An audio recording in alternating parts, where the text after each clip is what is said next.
up, Q? Say cheese. What's going on, everybody? It's Q Jackson, host of BLK Talk. Look, I was over here preparing for another amazing episode, but look, I need you guys to go ahead and hit the subscribe button, the like button, and the notification bell so that you guys don't miss any of our amazing conversations. Have a new episode coming to you in 5, 4, 3, 2, 1.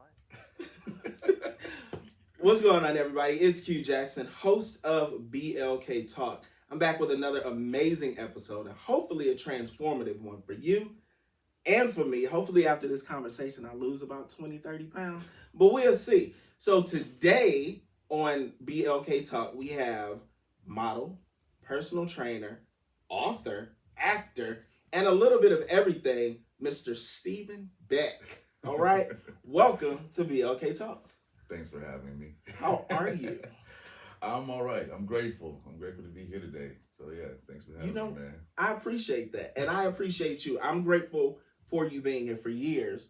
I've seen you on social media for years. I'm like, damn, that's the type of body that I want. And now you're here. So hopefully throughout this conversation, you'll give me some tips and tricks to, slim it on down. I got you. All right. And I appreciate that, by the way, too. You know what I mean? You never know who's watching you. You know what I mean? So it's a blessing to see that so many people, have followed me throughout the years. So for you to be one of them, that's amazing. Now I'm on your show, Black Talk. Thank you so much. See, now I was about to say, now you got almost 400,000 followers.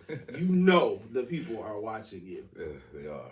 Yes. So for people who may be unfamiliar with Steven Beck, the Steven Beck effect, and everything that you have going on, tell us a little bit about you. A little bit about me. I'm from Phoenix, Arizona originally. I started off, where it began. I started off in music. You know what I mean? That's what brought me to the forefront, honestly. And I did a lot of traveling and got my name out there from that realm. And then I did a quick pivot outside of being the half naked guy on Instagram. That was the that was the way for a little bit. And thankfully, I grew up and out of that. And then fitness has become my main passion for the last decade or so. I'm telling my age. I mean, Hey, 25. I mean, you started young. Yeah, very much so. We did. So, okay, I'm glad that you mentioned the singing because, like, that part I did not know. Oh, okay. But I love music. So, like, why did you not pursue singing? I did pursue singing. I pursued singing for quite a while, and I still record and write music. But in my early 20s, I had a good push of things going on, and then all like that, it kind of like got pulled from me. And as much as I love music, it was kind of like I was grieving at death for a little bit. You know what I mean? Because I felt like, geez, you know what I mean, all this, and now I just have kaput. So I was really sad. So I need to figure out something else to do so I can like distract myself and find something else I'm good at. You know what I mean? They say don't have a plan B, but I said I'm multi-talented. So let me just, instead of putting all my eggs in one basket, let me just tap into something else so I can, while I grieve this little loss for a moment. So when did you discover like your love and your passion for song and music? And are you like the writer or are you like the vocals behind the song? I'm both. Yes, I'm an emotional person, so I have to like to put my feelings down. So I definitely do both. But I've been singing, man, since I could sing. I grew up in the church, so I sang. Yeah, I'm one of those. In Phoenix, Arizona. In Phoenix, there's a black everywhere. There's a black community everywhere. So When I decide to go visit, I will call you so you can let me know where in Phoenix these black people go to church. Well, there's a South Side in every city. You know what I mean? So there you MLK? go. It actually is a thing of MLK. I think it's downtown. It's just not as black anymore, gentrification, but it was there. Okay. But yeah, I grew up in the church singing, and my mom played. She blasted '90s R&B to me. I'm a Dave Hollister, Carl Thomas, Joe. It runs Donnell Jones. It runs through me. Tank. So I just grew up in that era, and it just really stuck. See, I think '90s music created and no offense to anybody out here who's under 26, but I feel like '90s R&B created like the last great generation of people. Musically, yes, yeah, it did, and it's something that's everlasting like that. I listen to all '90s music today. I don't listen to anything new. It's very rare that you'll find me playing anything new. It's very rare. That's crazy because I said the same thing to my friends. Like I really stopped at around 2009, Yeah. 2010. Yeah. But like everything that I listen to, you would think that I'm almost 70. I'm with you right there. Definitely, that's kind of where my playlist starts and ends. So okay, you were raised in the church. You became interested in music. But what other things like do you feel like you got the opportunity to learn about yourself while being in Phoenix, while being into music, and those formative years of your life? Formative years. I really just got a knack for everything I'm good at and putting my best foot forward in a little bit of everything. I always felt like I had something to share with the world, and I was like didn't know what exactly, but I knew it was something. Mm-hmm. I knew I was blessed with talents. I was like, well, we gotta just tap into it and hone this down. So music, sports. I was in playing sports since I was 5 years old because that's like a prerequisite as well on the South Side. Mm-hmm. You know what I mean? But I also a little different. I was in from the South Side, but I went to suburban schools and stuff. So I got interested in musicals and I was in choir and schools as well. So I got to tap into a different world as well. So I can really explore, experience, anything that made me happy. That So that's creative what side. yeah, the creative side. I really got to do that while still running track, playing football. But I really got to tap into entertainment, show biz, jazz hands, whatever. Not the spirit figures. But yeah, that's really what helped form me and my eclectic personality, so to speak. Eclectic personality. Yes, Okay. $10 words. Okay. So now you're here in Atlanta and you're doing your thing, and a lot of people know you as the celebrity trainer. Mm-hmm. So the transition from Arizona to where you are now, tell us a little bit about that. Man, that was a long road. It was a lot of learning along the way, a lot of experiences that I'm thankful for. Mm-hmm. But I really just was on the job training. It's a lot of stuff, a lot of times a lot of people like you when you're going through it, you're just figuring it out. You know what I mean? You're just trying to just get through it. And I was learning a lot about myself, what I wanted to be, who I did not want to be. You know what I mean? The type of person, the type of people I wanted around me. So that's where it took me, and fitness opened a lot of doors for me. Social media really helped a lot with that, and I got to experience a lot of great opportunities. And all in all, it brought me to where I'm at now to be able to really know and be certain who I am, what I want to display to the world, and what I want to give to the world. And that's where we are now. Okay, so the Steven Beck that we know today, like what is one of the toughest lessons that you had to learn to become the person that you are right now? A tough one was delay is not denial. Yeah, so it might take a little while, but it doesn't mean that's it. It just means you got a little more work to do. Yeah. So getting into fitness, now there are a lot of people that do a lot of things. There are a lot of people that call themselves trainers. There are a lot of people that call themselves celebrity trainers. But you actually have like accolades behind you. You have the clientele to prove it. You have the numbers. You have the results. So for you, how did it get to the point of being where you are today from an idea of just wanting to be a trainer?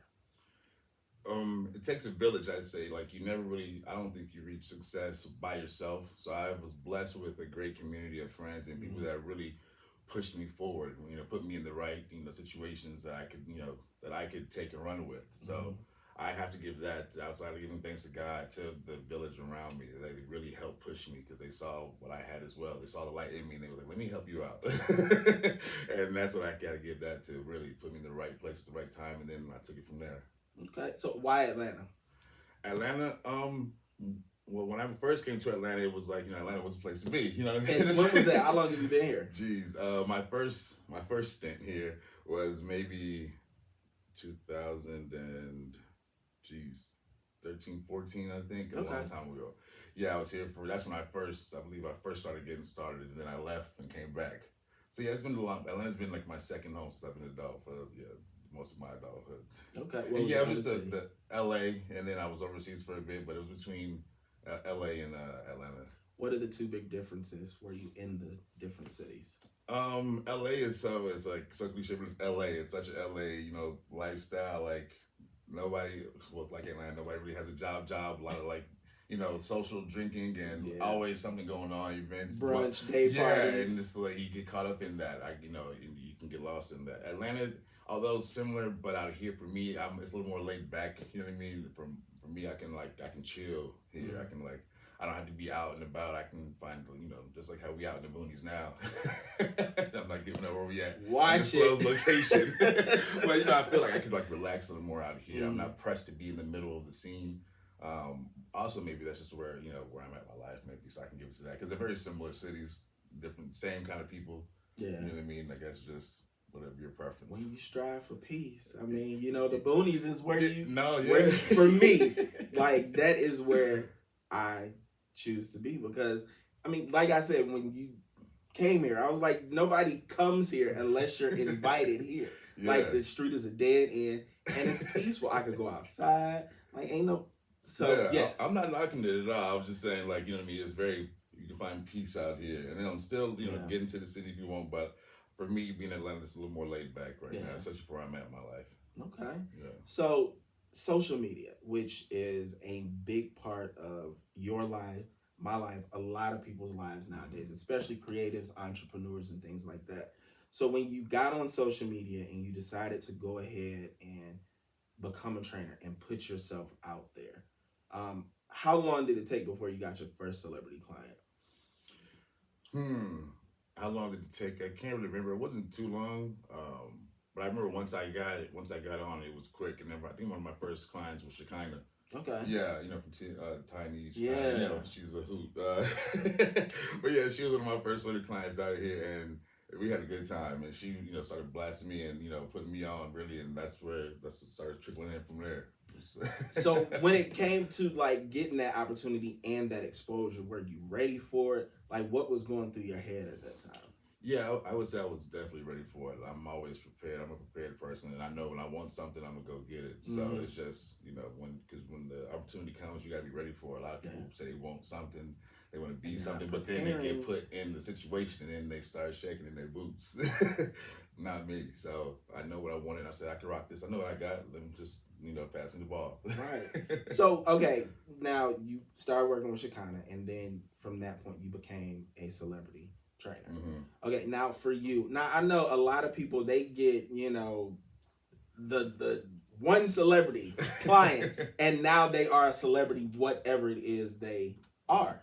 Now for you, do you feel like that helped your brand to become a celebrity client? I mean, celebrity trainer, or like was it you and what you actually offered and what the people got to see?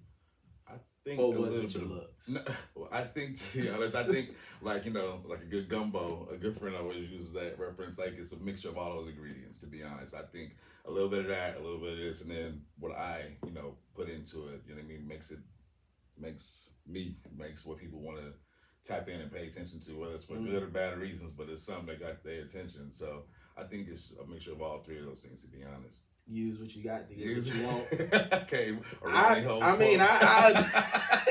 mean, you got to. And look, like when it comes to the people that you work with, like sometimes you got to put a little extra in their ear to like kind of inspire them. Are you one of those type of people? My personality, like I'm a fun personality, period. You know what I mean? I always try to make people comfortable with my clients. I try to always have I'm always smiling. I'm always like a little laughing and such. So I try to make sure they're comfortable, and I'm a very down to earth guy. So once people recognize that and get past like the aesthetics and they think I might be a drill sergeant or whatnot, once people see I'm just a goofy, goofy. I don't want to curse person. Go for it. I'll try to limit my cursing. Once they see I'm just a fun guy, I think that just really drops that guard and allows people to feel safe and have fun. You know what I mean? And that's what I try to embark on my clients in every situation I'm in. Okay. Now, how many clients, like at the most, have you ever had at one time? Jeez, I mean, in one session, I mean, assuming you count, like it's always a ongoing roster. You know what I mean? You lose some, you get some, so it's ongoing. So I couldn't keep count of how many, but I'm always busy, thankfully. So. And I like it that way. So when it comes to choosing clients or clients choosing you, like I'm assuming that you don't just say, hey, you want to lose a little bit of weight and you got a couple dollars, so come on over here. Like, how do you choose the people that you work with? Because those people that you work with end up representing you like you represent them. Honestly, I want to help anybody that's really serious about getting their health, getting their fitness right. So I give anybody an opportunity to show up, but it's just like I said, what you do with that. So Mm-hmm. if you get on the team and then I see that you're not really doing what you're supposed to do, if you're not taking it serious, I don't like wasting my time, and I don't want it to sway my mood or make me have to be a jerk or come off like rude or something, or Yeah. what I mean. I don't like that. So I'm gonna do my best to support. But if I see that you're not really you're not committed, you don't really want this bad, you don't want to do the work, I'm just gonna have to let you go. You go with grace and do it somewhere else. But I'll give anybody an opportunity, you know what I mean? Because meeting me could change their outlook. It could be something about me that helps them, do something different. So I don't want to just turn anybody away because of what I mean, face value. I want to give everybody a moment, opportunity to show me, and also allow me to show them what I could bring. So that magic together could bring something great. You know what I mean? And you give people not only the words and the encouragement, but you give them instructional journals and guides. Mind, muscle, movement, Yes, sir. which you recently released. Yes. Hopefully, y'all out there buying it. The link will be in the comment section, so make sure you support it. So tell people about Mind, Muscle, Movement. Mind Muscle Movement is as a labor of love, I had the opportunity to create and really dive into. It's just with anything that you want, when you want to be successful, you have to have a roadmap. And what this is, it's a roadmap to your success. It's helping you make a plan to adopt new habits, to ask and find out what your why is. Why do I want to do this? And it's deeper than just I want to lose 5 pounds for summer. I want to get that hot summer body, whatever. I want to post pictures. It's what's going to be my ongoing motivation so that I see this through. And then at the end of it, it's going to be long lasting, and it's going to create new habits, healthy habits.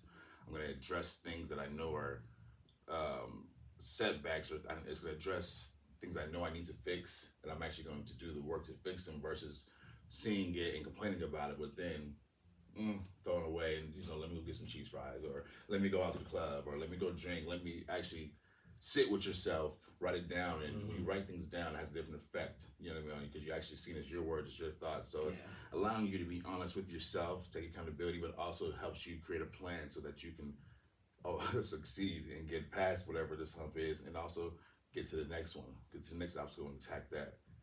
And that's that's what I am giving to the world, helping you find your why and get to it and hold on to that. Okay. Now, the words that are used are very powerful if used correctly. So for you, what does mind mean to you? Your mind, that's where your discipline comes in. That's because you have to mind over matter. So this has to be in tune with anything that you're doing. If your mind isn't in it, you know what I mean, if you don't change your way of thinking, the way that you see whatever you're doing, where you change it from like an obligation to a want to a desire, you have to have that first. It starts in your head, it starts in your mind. So that's where that comes from. Okay, movement. That's self-explanatory. Movement. Get your body in movement. A lot of people, you can't stay stagnant. If you want to achieve something new, you got to move around. You got to go get it. Yeah. So that means you got to get off your butt. You know what I mean? You got to get off the tablets, get off the, whatever it is, and get to work. You got to get up. Muscle. That could be training, not just muscles, biceps. Muscle, like training your mind. That's a muscle. Training your want. You know what I mean? It could be just improving wherever you're lacking. It's it's working that muscle out so that you can be better, be a better version of yourself. Okay. Now, and the reason that for me, muscle and mind mean so much is because I know they kind of work hand in hand. Because like you said, it's not always about the muscles on your arm or your legs or your chest or whatever. As I've heard that your brain is one of the largest muscles in your body. And I guess this is me telling a little bit of my story. I felt like mentally my brain muscle wasn't functioning right because I used to be in a gym. I mean, I didn't look like this, but I didn't look like this either. But I felt like it was some sort of mental block that kept me from actually getting up and being active and wanting to do what I knew I needed to do. Like when you encounter potential clients or clients that may not say that, or they may say that. And that whole mental piece is one of their biggest obstacles in getting to that next level. Like, what are some of the things that you tell them, or what are some of the tools that you share with them to help get them over those hurdles? Good question. Honestly, it's and I get this often with clients because a lot of people like they want it, but then they can't on their own. They can't stick with it. It's something that's telling them like, oh, it's too much for you, or you know what I mean. But it's hey, y'all, it's gonna suck. You know what I mean? You're doing something new. You're gonna have those moments, and that's okay. But we have to start now. It's repetition. You know what I mean? When you force yourself, when you put yourself in that position to, okay, wash, rinse, repeat. I have to do this. This is what I want. So this is the steps I need to take. So that's why it goes back to your why. Why am I doing this? Do you really want this? How bad do you want it? So it's taking little steps every day to create new habits. So we have, if you know what you gotta do, let's set it up where it's easy and simple, and just follow those basic things. You know, if you just follow these little simple rules, I promise you, in a couple weeks, it's gonna become less annoying. It's gonna be less of an obligation. You're gonna want to do it because you're gonna see how you feel. You're gonna see how simple it is. And you're like, oh, this whole time, that's all I had to do. And then you're gonna see the results. And then when you start getting the results and the small wins, I like to call them, you gotta celebrate your small wins. When you start seeing those small wins, you're gonna be like, yeah, I can do this. You know, a lot of people feel like it's such a long journey to get the body they want, or to, you know, whatever the goal is when it comes to your aesthetic. You know, everybody isn't trying to look like me. You know, everybody doesn't want to be a bodybuilder, but just even getting healthy. A lot of people feel like it's so far away because they think like you have to just be in the gym grunting it out and like running 10 miles. No, you have to do a lot of little small things. You know what I mean? Do a lot of small things every day. You know what I mean? And start there. And then see where that takes you, because soon enough that's going to expound and get bigger, and you're gonna crave more of it, because you're gonna be like, oh, I can actually do this. You got to put yourself in an uncomfortable situation, and then get comfortable in that, and see that, oh, I can take this on, I can do it, and you're gonna be proud of yourself. I'm gonna be proud of you. I'll be like, yeah, now let's go get some more. You know what I mean? It's that. So it's yeah, you're gonna have a little fear, because we don't all start off perfect. We don't start off all as professionals. No, it's okay to be a beginner. A lot of people want to skip that step for some reason. Everybody just wants to go. They want to see the results. Yeah, and quick. There are no shortcuts. You know what I mean? You have to put in the work, but when you put in the work, you appreciate it. You know what I mean? You appreciate it that much more than doing some like the fad diets, the shots and stuff. And granted, some people may need things for their own personal reasons. I don't knock it, but ultimately, you'll see when you just put in a little bit of work each day, and then you start growing and expanding on what that work is, and you see how your body is reacting, how your mind is reacting, and how your attitude is changing towards it. You'll see that you had it all along, and that's going to make you want to do it take even further. I think I might need your cash app, because I feel like this was my first consultation. Because I'm kind of feeling like I want to go outside and run up and down the street. I felt that right now too. I felt the spirit. I mean, for real. Woo, shit. So for you, because you give to so many people, what do you do to give to yourself and recharge and replenish and be greater for the next day? What do you do to, be great so you can show up for your daughter? What are the things that you do for yourself? To be honest, right now, the where I'm at in my life, I've been doing a lot of work on myself as well, and I've asked God for everything that I'm experiencing right now, as far as the growth I'm experiencing and being able to be busy. And I want to change lives, and I'm really trying to change the man I am and really evolve. So right now, I appreciate the busy days, and I appreciate the work, and for me, working out is that's my therapy. space. She's at least trying to get out for saying I appreciate where I'm at, and I'm grateful. So for me, just being busy and being able to help people and seeing how that's being received, that's really enough for me right now, because I get good sleep. You know what I mean? My routine is I sleep, I wake up early. I'm gonna do that regardless. So it's just really being able to do new things, reach new people, and really see the work being received well, and like seeing that I'm making an impact on somebody by doing this, especially because I asked for this. And I asked for it, so I don't want to break from it. I want to keep at it, and I want to keep making taking on more strides and accomplishing more. And that's where I'm at. So I'm passionate about it. So the space I'm in, it's just I want to do more. And you do a lot for other people. Seems like you give a lot to yourself. And the things that you learn as you go through life, how do you like translate those into lessons for your daughter? Like you mean as far as like my life lessons and such. Mm. Me and my daughter we're very close. I try to not be her friend, Okay. but friendly. You know what I mean? You know, I'm a girl's dad, so you know I'm not. You know, I don't want to be a drill sergeant to her either. I don't want to be mean. You know what I mean? I want to nurture her. I want to teach her. I want to be real with her. You know what I mean? Direct. But just like a client of mine, I want to be honest. I want to make sure that I'm showing her the right steps. I want to make sure she understands what's required and what's possible out there. So I just try to pour any knowledge I have, you know what I mean, in my life that I've experienced to her. So it's really just monkey see, monkey do. I want to go through things so I can better translate them for her. Has she taught you anything? Any valuable lessons? Because these kids nowadays are smart. Probably just to lighten up sometimes a little bit, you know, because I have to be a little tense or so heavy on myself. So she's always cracking jokes and, you know, reminding me to have fun with it. That's it. Just relax a little bit. And I take that on because I'm like, I get it. You know what I mean? I'm thankful for that. Does she like come in the gym with you? Is she a part of like any of your processes? Yeah, so when we're together, when she's not in school and stuff, she plays volleyball. She does CrossFit herself, and that was on her own. I didn't even tell her to do that. She wanted to do that. She enjoys it, but not at the rate that I do. She likes it, but just enough for herself. But she's proud of me, and she likes when she sees my workout videos, and she loved the journal. She read the back of it, not the whole thing, obviously, because she's only 12 now. Jeez.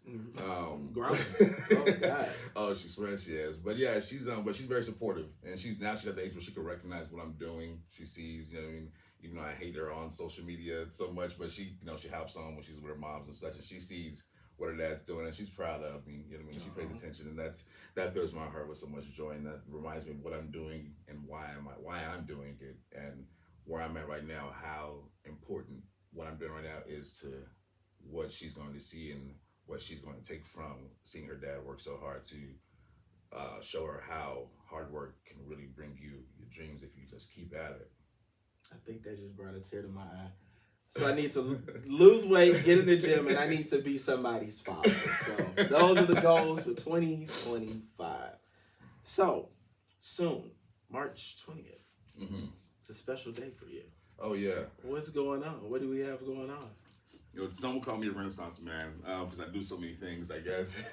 Like I said earlier, I don't like to limit. I told myself, I think it was last year, I was going through a lot, and I felt like I was like dimming my light for a while. I was going through some things personally, and I was like, I wasn't being my full self. Yeah. And I was like, no, I need to everything that I'm capable of doing, I need to do. And now I have a light, and I need to let that thing shine. You know, and don't be afraid of that light, because I am the light. You know what I mean? So good name of a book. No, so I've always, you know, enjoyed acting, like we spoke on earlier, and I had the opportunity to be part of a film called Darwin. It's on the All Black streaming network, and it'll be released March 20th. And I play an interesting character, and it's the start of the film, and it just sets the tone. I don't want to give too much away, but it was a great process with a great cast. King Karan's in it. Yeah, it was a fun experience. So what can you tell us that might, you know, that people can probably already see in the trailer about like your character and the storyline? Okay, the storyline, well, it's a twist. It's like a suspense thriller you wouldn't even think of. You don't really get that with a lot of black films. We're all black with a major black cast. Yeah, mainly black cast, excuse me.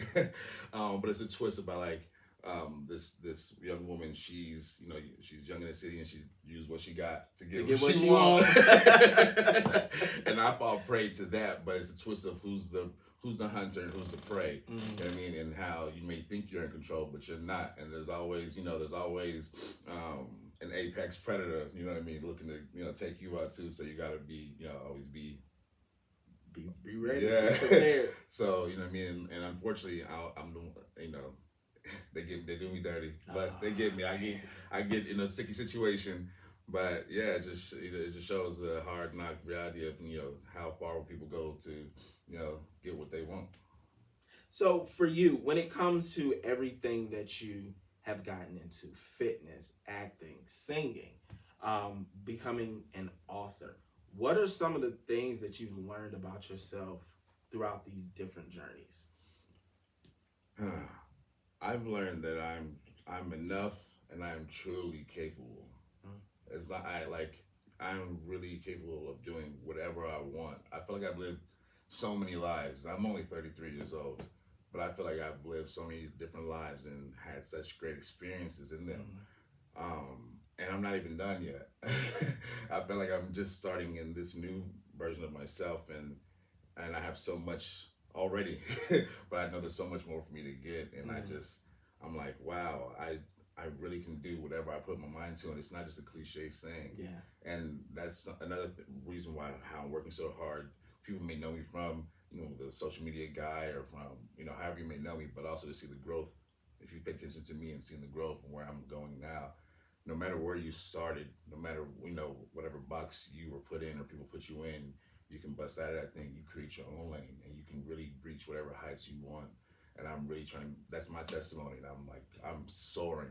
You know what I mean? And I know where I'm headed, and I'm just so thankful I'm in this position. And I'm thankful for my past, but I'm like hungry for my future. Mm. You know what I mean?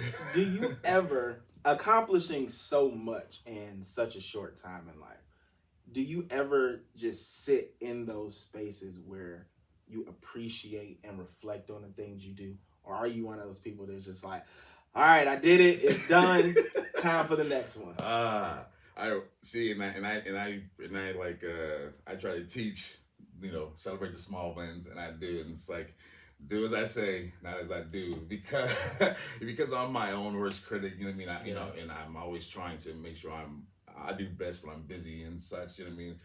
But lately, I've made it a point to Slow sit down a down, little bit. slow down, and be thankful, be grateful, and have this moment because it's something that I've always wanted, and so don't devalue that moment. Mm-hmm. So I'm doing better at really like appreciating the little moments of success or the little achievements because at once upon a time it was just a thought or it was a want, you know what I mean, and now it's a reality and it's not to be overlooked, and I need to remind myself of that constantly. So I'm doing better at it because those moments are important because it's like it's a post I see. It's like be thankful because the life you're living was once a life you asked for. You know what I mean? So you don't want to minimize that, and I'm doing my best not to. What are some of the things that you have not accomplished that you want to accomplish? Another good question. Um, Currently, I'm in the process. I'm a recruit cadet for the Atlanta Fire Department. Yeah, another. What? I've always wanted to be a fireman. I've always wanted to help people. Backstory: when I was like 5, 6 in Arizona, I was a victim of drowning. I couldn't swim, and I remember waking up to an EMT. My water was full of actually full of water, and I remember being saved from an EMT. And from that moment, that trauma stays with you. And I was like, dang, I really almost died. Like as I got older, when my family and I we talked about it, it's like that was the moment. And ever since then, I always wanted to pay that forward. I always wanted to be in a position to help somebody else to like I appreciate the young man who saved my life, and I was like, I want to be that for somebody else. And that selfishly, I want to do it just because somebody did it for me. Yeah. And recently, I got the opportunity to apply and get in the process, and I'm in the middle of it. And again, it's another one of those things, one of those dreams where you can do anything, and I'm like, I'm going for it all. So that's something that I'm in the process of now, and I have one of my exams next week, and I'm just looking forward to it. My physical exam, I know I'm gonna kill it. We wishing you good luck on that, for real. Yeah, so soon I'll be a firefighter. I could be added to the dashes of names and accomplishments that I have. Like, are you gonna be like on full like firefighting rotation? Is that the goal? The goal is yes, I'm gonna be sliding down the fire pole, cooking and running into burning buildings. Yeah, not every house has a pole, but no. Yeah, sorry, but yeah, that's the goal. That's the goal, to be a full-fledged fireman. Wow. Yeah, That's another life. crazy. Yeah. So for you, when you look back at the things that you have accomplished, when you look at the things that you are in the process of accomplishing, and you look at the things that you probably have written down that you want to do, how does it make you feel? I feel, well, heck, I feel fulfilled. I feel, like I said, you've heard me say it a few times tonight, grateful. Like, if you don't understand how grateful I am right now, like, I feel God has moved so heavily and so, like with such force in my life for the past couple months. He's really shown himself to me and how he can take me from one place to the next. And like all my worry, all my concerns, reservations is really wiped away. And he's shown me what he's put in me to do. And I believe it so heavily so where it's like I can't even ignore it if I tried. And I see everything that I've accomplished and everything I want, and I see that I can do it, and I see that all I have to do is just follow the pathway that he is paving out for me. And I swear I have no other feelings but gratefulness, and I feel fulfilled. I have this like joy is feeling inside of me because I'm like, ah, it's already done. See, I'm feeling that right now too, and you know that hunt that you just gave. You seen was it Tyler Perry's "Why Did I Get Married"? Yeah. When Jill Scott was talking about the stuff that she had going on and the space that she was in life, and that's what I just got from that. And I'm feeling that as well because the last year was hell. I'm not even gonna lie, but like the space that I've been in over the past few months, I feel like I've been walking in a purpose that I tried to walk away from, but it's just like everything is lining up and it's showing this is where you need to be. Your calling will keep calling. Ooh. Yes. And I picked up. Yeah. I finally picked up. Your calling will keep calling. So I didn't send you the voicemail calling. Thank you. Your calling will keep calling, and once you step into it, once you answer, like you said, you'll recognize all your purpose, and it'll all become so clear. And all you gotta do is really walk in that, and you gotta believe that. And when something's undeniable, it's undeniable. You know what I mean? I lean heavy on my faith, and I know it's right there for you. I believe it. I see it. You know what I mean? And it's like, and it just fills you up with so much. Like I'm in this chair right now, but I'm telling you, if I didn't have to finish this interview, I would be running through this room right now. But yeah, I'm just grateful, man. I'm thankful. I thank God, and I appreciate everybody around me who's helped nudge me in the right direction. God puts people around you to help nudge you. You know what I mean? And he's been doing that, and I'm just thankful for it. Now, do you ever feel like some of the things that you've gone through that you may not have shared, you'll eventually get to a space where you're gonna have to share those? Because, and the reason that I ask is because, like me personally, I just feel like a lot of the experiences that I've had in life, I did not have them for myself. I went through them, but I experienced them because along my journey, my purpose-driven journey, I was going to end up meeting somebody who was going to need my story. Yeah. And I've shared that I have not shared with anybody, with people that I'm just like, I just met you. Like, why am I telling you my business? And I'll probably never see you again. But I did. And it ended up being something that people have come back to me, and it's helped them out of a space. Yeah. So do you ever feel like that will end up being something that will also be a part of your story? Yeah, most definitely. I used to be so, I'm a kind of like quasi shy kind of person. I used to hate because I used to be really judged. No, honestly, you wouldn't get that, but because I used to be judged so heavily, a lot of comments and stuff. So I would always keep myself to myself and whatever I'm going through because it was the only place where it was safe. Yeah. But over the years, I've really relinquished some of that, and I realized, there are other people who can get something from my story or find me more relatable or relate to me, and I can, get something from other people. So sharing my story in bits, it helps when me. You're ready. Yeah, when I'm ready. Yeah. So I've seen how that can impact my life and others, and I really want that because I see it as part of my testimony because you have to have tragedy and you got to go through stuff to have a testimony, and then your testimony helps other people. So I want all of what I've endured, and not in such a tragic way, but just all of my experience. Yeah, I do want to share, and I will. And I'm becoming more open to, sharing myself because I want people to know me. Yeah. You know what I mean? Versus what they see on, the picture. The that they see. perception. Yes, I want people to actually get to know me and see I'm just like you. You know what I mean? And what I'm going through is like some of what you're going through, and that's how we can bond over and we can heal together, and maybe you can help me. So I'm that's something I'm working on, and I plan on doing just bit by bit. Showing myself to the world as I am. Do you believe in therapy? Yes. Do you attend? Have you experienced like going to therapy? Yeah, I definitely have. And the reason that I ask that is because a lot of people have heard of it.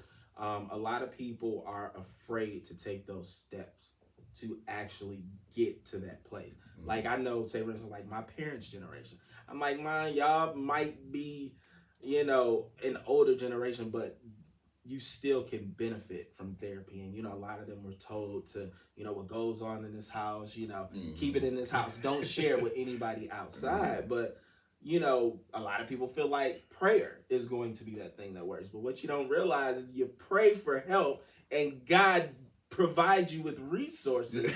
And the resource just might be the therapist. Yeah. So for you, when you got to that point where you're like, okay, I need to go to a therapist for whatever it was, mm-hmm. what was it like taking that first step to getting there? And then how did you feel once you finally did the work? I'm glad you asked that because mental awareness, mental health is something I'm big on now too, and not enough people seek help. You know what I mean, when they need it, because of the stigma. And I was afraid at first. I was afraid of bringing my baggage to somebody I don't know. Mm-hmm. Afraid of being judged. Afraid of having to either relive things or or dig deep inside. But I will say, after going through it and experiencing it, man, what a relief it was because it taught me ways to deal with trauma or it helped me unpack me. You know what I mean, and it gave me the tools to curve certain attributes or characteristics or how I address things, how I perceive things. It just allowed me to kind of break things down so I wasn't so reactionary or I wasn't so emotional or I didn't take things so personally. You know what I mean? How I was able to kind of just wade through my ish in a healthy way. You know what I mean? And to have clear communication to be able to really understand things because there's more than one perception in all this reality. So it really gave me the tools to really unpack a lot of stuff, and I'm so thankful for it. So I suggest everybody just go sit on the couch. You know what? As I sit here and I sit in a grateful space mm-hmm. because of this conversation, because some of the things that you said, I'm feeling them and I'm feeling encouraged. Okay. I've learned so much about you in this short amount of time. I'm sure there's so much more that I can learn, but I appreciate the person that you are. And I appreciate you being open about, who you are, some of the things that you've gone through. Because hopefully to you out there, some of the things that he might have talked about today could help you. Because I know the next time you see me, I might be 20, 30 pounds lighter. Who knows? I might even call you to help me out. But, I appreciate and you're great you. As you are, by the way, so just well, know that, you. Okay? Thank you. I appreciate that, but this stomach says otherwise. But, I really appreciate who you are. I hope that everything that you want to accomplish, you do. I hope that things that you can't even imagine you're going to accomplish, you end up accomplishing. Because you're an amazing person. Like, for real. Yeah, you're going to be blushing. I'm going to get all loud. It's okay. It's okay. You know what? I was going to ask you to do this earlier because, you said it and now I want to hear it. Like, singer. No, we'll do that next time. What I need to get the band or something? No, no, not right now, but next time I promise I will. Mm-hmm. Just keep you tuned. Next time I will come and we will have a whole R&B moment. I promise. Don't play. I'm already in my head planning an event. Let's do it. Are you going to get on the stage? Would you? I would. Have you? When was the last time? I haven't performed in maybe like 4 years, but I sing every day. So next time I'm with you, if okay. we're on here or wherever you're doing, I will give you a little ooh and ah. You feel me? A little ooh and ah. Okay, I'm right. for it. I'm going to hold you to it. Y'all heard it. Okay? A little ooh and a little ah. But like I said, I appreciate you so much. And for the people who aren't connected on social media and might want to connect with you, the people that need to get mind, muscle, mind movement muscle. And the people that need to see Darwin in a few weeks. Tell people how they can stay in contact with you or follow you. And first, thank you for your words. I don't know if I had a chance to tell you, so thank you for real for saying that. You didn't have to, but you chose to, and I appreciate that. Okay. The spirit. But also, yeah, you can find me on Instagram, the Steven Beck. LinkedIn, the Steven Beck. It's LinkedIn. Yeah, professional. LinkedIn. Yeah. What? My website, trainwithbeck.com. That's where you get my training info. You can reach out if you want to set up a consultation. You can reach out on there, even though you'll have my contact. Yeah, Darwin will be on all black streaming services March 20th. Yes, and Mind Muscle Movement is on Amazon now. So go ahead and get that. And yeah, we'll be doing some book signings here in a couple cities. So I'll be doing some more promotions about that. Atlanta will definitely be one of them. What is some of the other cities? Atlanta, DC, LA, Phoenix, and Chicago are the ones we're working on right now. So yeah, that'll be coming up sooner than later. Okay. Yeah. Make sure you guys support this man. Support genuine people.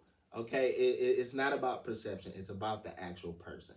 And you've heard it here. So, I mean, what more can you ask for? But I appreciate you guys for tuning in to BLK Talk. We'll be back with another amazing episode very soon.